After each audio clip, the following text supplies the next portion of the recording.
Well, I think what the European Union should have realized when they started to define the struggle for Ukraine as a zero-sum game, where win of one side is the loss of the other, is that Russia's capacity to inflict harm on Ukraine is vastly larger than the European Union's ability to repair that harm. And this is what we're going to be witnessing now.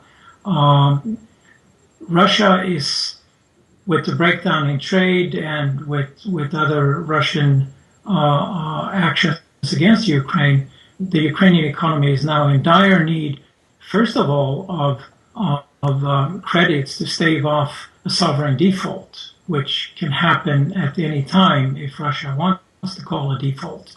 They are teetering at the brink of that now.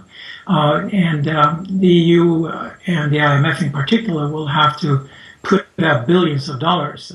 The total committed now for the coming 2 years is close to $30 billion, and that's not going to be enough. The IMF is hinting sort of quietly that there will be, even for the current year, a need of several $1 billion in additional credits. Numbers between $3 and $5 billion have been mentioned.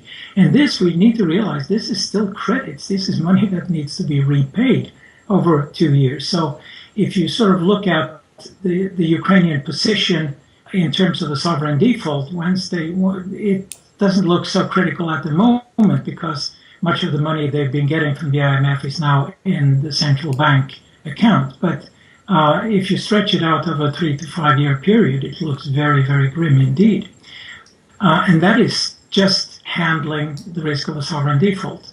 Then you need to do something about the fiscal policy, about fiscal balance, of raising taxes, which we've mentioned is going to be very difficult.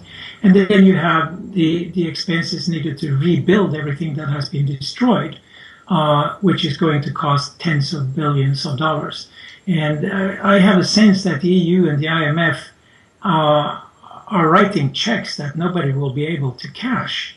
And when Ukraine realizes that this has been a lot of talk and we are now left with bills that we can't pay, and Russia starts calling in a 3 billion euro bond they got last December, and when Gazprom calls in the debt for unpaid gas bills and it starts mounting up, then Ukraine is in a very, very sad state. And I think it's foolhardy of the IMF and the European Union to try to convince the Ukrainians that we're standing ready to help you with all the help you will need, because nobody has that money.